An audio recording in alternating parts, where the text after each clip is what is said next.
আসসালামু আলাইকুম। আশা করি সকলেই ভালো আছেন। আজ আমি এখানে নিয়ে এসেছি সুজির রসবড়া পিঠা। খুব মজার একটি পিঠা, আমার খুবই পছন্দের। আজ আমি বাসায় তৈরি করেছি আর সেটাই আপনাদের সাথে শেয়ার করলাম।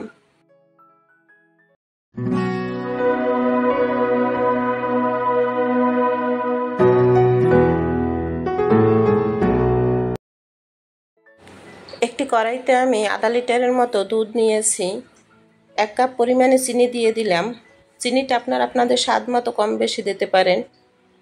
2টো এলাচ এবং 1টি দারচিনি দিয়ে দিলাম। এখানে স্বাদ মতো লবণ দিয়ে দিয়েছি। এর ভিতরে এখন আমি আধা কাপের মতো গুঁড়ো দুধ দিলাম। 1 চিমটি পরিমাণে জর্দার রং দিয়েছি। ভালো করে একটু নেড়েচেড়ে নেব। সবগুলো দিয়ে এখন আমি কড়াইটাকে চুলায় বসিয়ে দেব।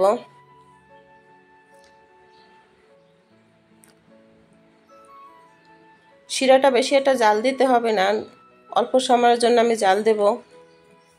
টকবগিয়ে ফুটে আসার পরে চুলা অফ করে দেব। বেশি ঘন হয়ে গেলে দুধটা ঘন হয়ে গেলে বেশি পিঠার ভিতরে শিরাটি ঢুকবে না। এখন আমি বন্ধ করে দিচ্ছি। এদিকে একটি বাটিতে আমি 2টো ডিম নিয়েছি। ডিম দুটো এখন ভালো করে ফেটিয়ে নেব।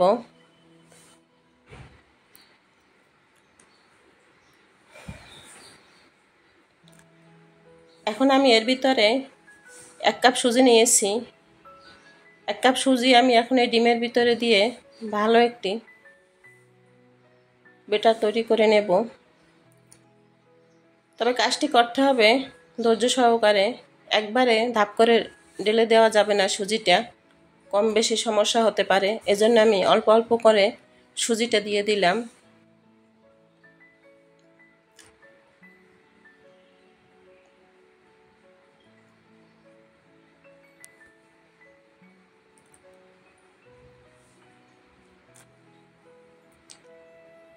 আমার এখানে প্রায় 1 কাপ পরিমাণে সুজি লেগেছে। ব্যাটারটি তৈরি করে বেশি অপেক্ষা করা যাবে না। ঘনত্বটা দেখিয়ে দিলাম। এদিকে একটি ফ্রাই প্যান বসিয়ে দিয়েছি। তেল হালকা গরম হয়ে এসেছে। এখন আমি একটি চামচের সাহায্যে পিঠাগুলো তৈরি করে নেব। চুলার আঁচটি মাঝারিই থাকবে। এগুলো আপনারা হাত দিয়েও তৈরি করে নিতে পারেন। আমি চামচ দিয়ে সবগুলো পিঠা তৈরি করে নিচ্ছি। পিঠা আমার প্রায় হয়ে এসেছে।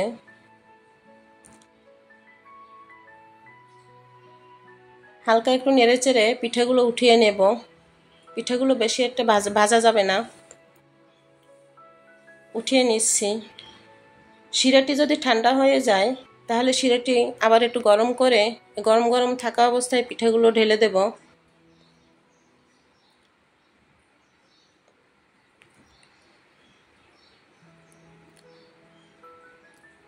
একটু নেড়েচেড়ে সম্পূর্ণ পিঠাগুলোর ভিতরে শিরাটি যেন ঢুকে সেভাবে নেড়েচেড়ে দিচ্ছি। 2-3 ঘন্টার মতো আমি এভাবে রেখে দেব। দেখুন 2-3 ঘন্টা পরে আমি ফিরে এসেছি পিঠাগুলো নিয়ে। পিঠাগুলো এত সুন্দর হয়েছে এবং শিরাগুলো সবগুলো সম্পূর্ণ শিরাটাই পিঠার ভিতরে ঢুকে গেছে। দেখুন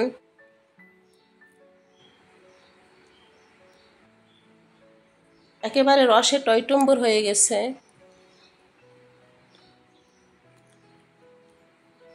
বাসায় একবার অবশ্যই ট্রাই করে দেখবেন। খুব মজাদার একটি পিঠা, সুজির রসবড়া পিঠা। অল্প সময়ের ভিতরে এই পিঠাটি তৈরি করা যায়। আশা করি আমার এই ভিডিওটি আপনাদের ভালো লাগবে। আল্লাহ হাফেজ।